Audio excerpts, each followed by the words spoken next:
qarannimo waa dastuur sharciyo waa kala dambayn qarnimo lagu doojiyo dalka lagu maamula hoy dalka lagu maamula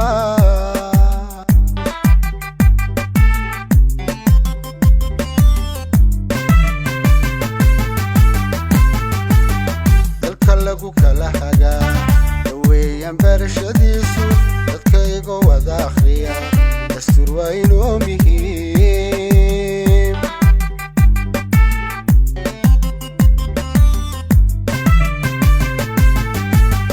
dadka lagu kala hagaa daweeyaan barashadiisu dadkayga wada akhriya dastuur waa inoo muhiim. السلام عليكم ورحمة الله وبركاته كلنتي وعنا ونكسن داوديال إذا لهنتين بقى كنا سود هذا برنامجكي ودنت هذا برد دستورك أو برنامج أنه وجود تلاقى لي إن أنو ددوينها كل دقن سومالي لان كويدينو سؤال الله حدا حقوقيات كا وضمانات قاضي دستورك كواسي أو عدي صحة وشكتا حقوقيات كاسي دستورك وضمانات قاضي أي هلي دونان أبا المريض وجود تلاقى لين وزارة xiriirka golayaasha arrimaha dastuurka oo ka kooban dastuurka iyo qadar lacaga taasi waxa weeye waa danta waxa weeye waa xuquuqdaadii oo garatay oo ku heshay waliba abaalmarin muwaadi way waajib ku saaran inaad baratay dastuurka bal anaagna markan daawadaha barbarkiga taag marka hore magacaaga saddex magacayga waxa Axmed Maxamuud Muuse oo degan magaalada Hargeysa xaafadda 6 Juun gaar ahaan 150 way su'aashan ku weydiinayna waa su'aal la xidhiidha dastuurka horta wali ma akhriday marnaba wallahi in badan ma akhrin dastuurka laakiin waxyaalaha yar baan ka garan karaayo waxyaabaha ku qoran dastuurka xuquuqiyaadka uu ku siiyay maxaad ka garanaysaa waxaan ka garan karaa haddii maanta aanay la xidho in 4 saacadood gudahood maxkamadda lagu geyn karo qofka la eedeeyay ee xurriyadda laga qaaday ee saldhigga lagu xidhay imise saacadood buu xaq u leeyahay in maxkamadda horteeda lagu geeyo wuxuu xaq u leeyahay 4 saacadood gudahood ku ceshoole mar labaad fursad labaad aan ku siiyo mar kale ku noqo su'aasha igu cilorta qofka xurriyadda laga qaaday imise saacadood gudahood bay tahay in maxkamad lagu horgeeyo waxay tahay in maxkamad lagu horgeeyo waxay 4 saacadood gudahood marka kiiskiisa aanay saldhigu u gudbiyo 4 saacadood gudahood buu geenayaa way aad baad maasantoo isku day wanaagsan laakiin ma jawaabta saxda aad baan kaaga mahad celinayna dalka lagu kala hagaa daweeyaan barashadiisu dadkayga wada akhriya dastuur waa in doono wala marka hore magacaaga saddex magacaygu waa Xamsad Deeq Cabdullaahi oo degan magaalada Hargeysa gaar ahaan gacan libaax xaafadda waliba New Hargeysa way su'aashan ku weydiina waxa la xidhiidha dastuurka horta dastuurka wali ma akhriday xogaa ka akhriya waxyaabaha dastuurka adoo inta laga akhriday anuu biro hore iskuulka dhigan jirtay codayntiisii iyo xilliga aftida loo qaaday waqtiga ma soo gaadhay ma soo gaadhay way su'aashan ku weydiina waxa weeyaan qofka xurriyadda looga qaaday fildambiyeed uu galay awgi imise saacadood gudahood bay tahay in maxkamad lagu hor keeno 48 saacadood waa tahay waad ku guulaysatay si saxaad uga jawaabtay waxaan ku siin doonaa markaa abaalmarintii ay kugu tala gashay wasaaradda xiriirka golayaasha iyo arrimaha dastuurka qofka xurriyadda laga qaaday waxa uu xaq u leeyahay in maxkamad lagu horgeeyo muddo 48 saacadood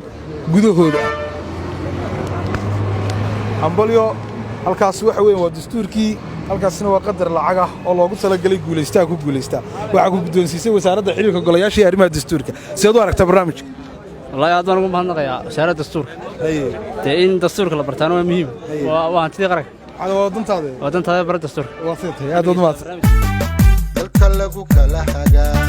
daweeyaan barashadiisu marka hore magacaaga saddex magacayga Fattax Ismaaciil Cabdullaahi oo degan xaafadda calaamadda way su'aal baa lagu weydiinayaa la xidhiidha dastuurka marka waxa la doonayaa inaad nooga jawaabto waxaad noo sheegtaa tirada guddiga joogtada ah ee golaha wakiilada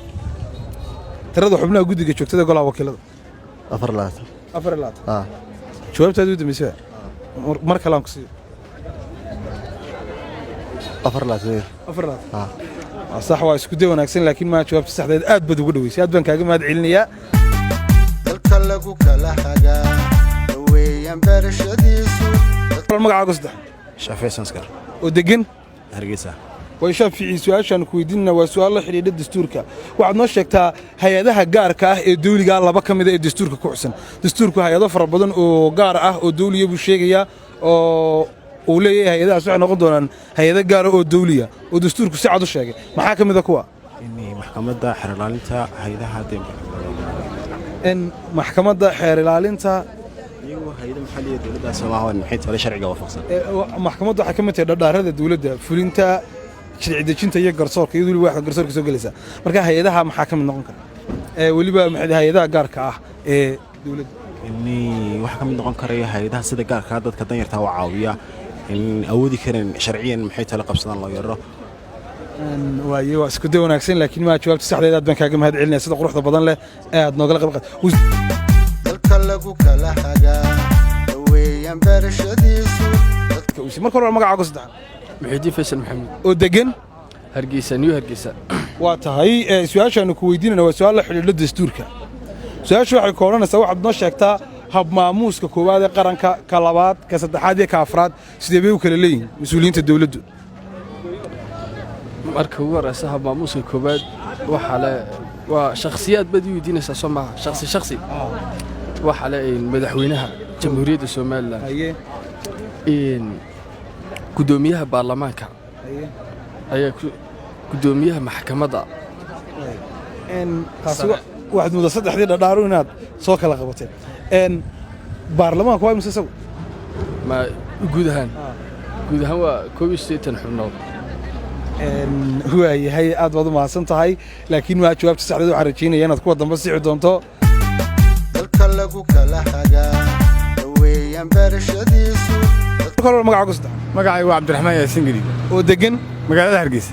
waay su'aal waxaanu ka weydiinaynaa dastuurka la xidhoorto weli dastuurka ma akhrin dastuurkan iyo waan dee berigii horta codeynaya waan codeeyay laakiin maan dee kale wada wixii aan ka aqaan waan aqaan laakiin ma akhrino maan daraasin waxaad noo sheegtaa afarta mas'uul ee ugu sarreysa hab maamuuska qaranka iyo sida u kala sarreeyaan bismillaahi raxmaan su'aasha haddaan isku dayo horta waxa ugu sarreeya aan aaminsan in ugu sarreeyo gudoomiyaha golaha guurta haye oo ku xiga madaxweynuhu haye mayi waxa ku xiga gudoomiyaha wakiilada haye ku xiga horta waxa ugu saabu gudoomiyaha golaha wakiilada madaxweynaha muxuunka saddexaad weeyaan hab maamuuska qaranka marka laga wada saddexaad saasaan ugu qabaa saasad adigu qabtaa waa isku day wanaagsan laakiin waa jawaabta saxdeed aad baan kaaga mahad celinaya dalka lagu kala hagaa weeyaan barashadiisu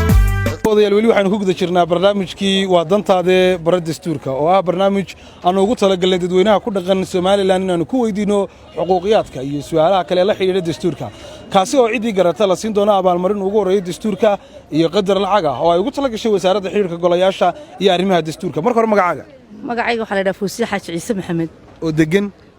magaalada Hargeysa gaar ahaan xaafadda Axmed Dhagax degmada Axmed Dhagax gaar ahaan October waa tahay su'aashaanu ku weydiinaynaa waa su'aal aad u fudud waxa weeyaan da'da qofka madaxweynaha noqonaya laga doonaya waa imisa da'da laga doonaya madaxweynaha qofka noqonaya waa 40 ها وتا وانكواد كيستا ها وصح ساسد ku guuleysatay hambalyan ku leeyahay qofka madaxweynaha noqonaya daada laga doonayo inuu noqdo waa 40 weeyaan qofka 40 jir markuu gaaro ayuu madaxweyne noqon karaa daadaasi ayaa la markaa noqonaysa daada uu qofku madaxweyne ku noqonayo hambalyan ku leeyahay waxa kuugu tala gashay waa abaalmarinta wax ka koobantay dastuurkii iyo abaalmarin kale oo loogu talagalay qofka guuleysta ama su'aasha si garta inuu ku guuleysto sidoo aragtaa barnaamijkan waxaan u arkaa si fiican dawaana wax kororsi cilmi kororsi aad kororsanayso aad baan u wanaagsan ayaadu sadam dalka lagu kala hagaa weeyaan barashadiisu dawadayaal waxaanu weli ku guda jirnaa barnaamijkii waa dantaade bara dastuurka oo la isku weydiinayay su'aalo la xiriira dastuurka iyo xuquuqiyaadka uu siiyey muwaadiniinta Soomaaliland markan waxaan weydiin doonaa daawadaha barbarkayga taagan marka hore magacaagu saddex Cabdicasiis Jaabax oo degan magaalada Hargeysa gaar ahaan New Hargeysa waa tay su'aashan ku weydiinayna waxa weeye su'aal la xiriira dastuurka horta weli dastuurka ma akhrin weli ma akhrin waxaan rajaynayaa bal markaa inaad su'aashaasi garan doontaan insha Allah rajaynayaa marka su'aashan ku weydiinayna waxa weeyaan su'aashu waxa ka oranaysaa hay'ado waxa jira gaar ah oo dawli ah oo dastuurka si gaar ah ugu xusan magacyadooda dastuurka lagu sheegay laba kamid ah kuwaas oo noo sheeg hay'adaha لا كرم أي سؤال su-aashaa garanaysa aad baad umahadsantahay dalka lagu kala hagaa weeyaan barashadiisu daawada marka hore magacaaga yuusuf cabdi xuseen walaal oo degan hargeysa gaar ahaan iskeer waaye su-aashaanu ku weydiinaya waa su-aal la xidhiidha dastuurka hor dastuurka weli ma akhrisay ma dhegaysatay ama ma daawatay adigu aqoon badan marhi laakiin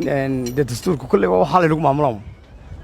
laakiin waaye su-aashaanu ku weydiinaya dastuurka la xidhiidha waxay odhanaysaa waxaad noo sheegtay hay-adaha dawliga ah ee gaarka ah ee ku xusan dastuurka laba ka mida un-ta iyo WHO aad baad umahadsantahay waa isku day wanaagsan laakiin maha jawaabtii saxdeed dalka lagu kala hagaa weeyaan barashadiisu cabdiraxmaan agac ismaan oo degan hargeysa gaar ahaan jigjigayaar way su-aashaanu ku weydiinaa waxa weeyaan hab maamuuska koowaad ee qaranka ka labaad ka saddexaad iyo ka afraad yaa kala leh waxaa kale leeyahay hab maamuuska igu celisaasha hab maamuuska koowaad ee qaranka mas-uuliyiinta ugu sarreysa ee kala lehiyey keliya waxaa weeyaan madaxweynaha qaranka labada gole qaran iyo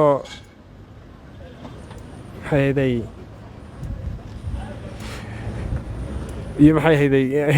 taa afraad idii yara adkaatee way aad baad umahadsantahay waa isku day wanaagsan aadda kaaga mahad celinay nima waa dastuur iyo waa kala dambayn xornimo lagu doojiyo dalka lagu maamula hoy dalka lagu maamula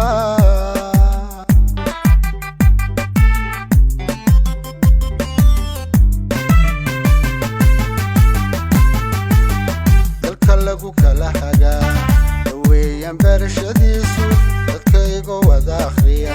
dastuur waa inoo muhiim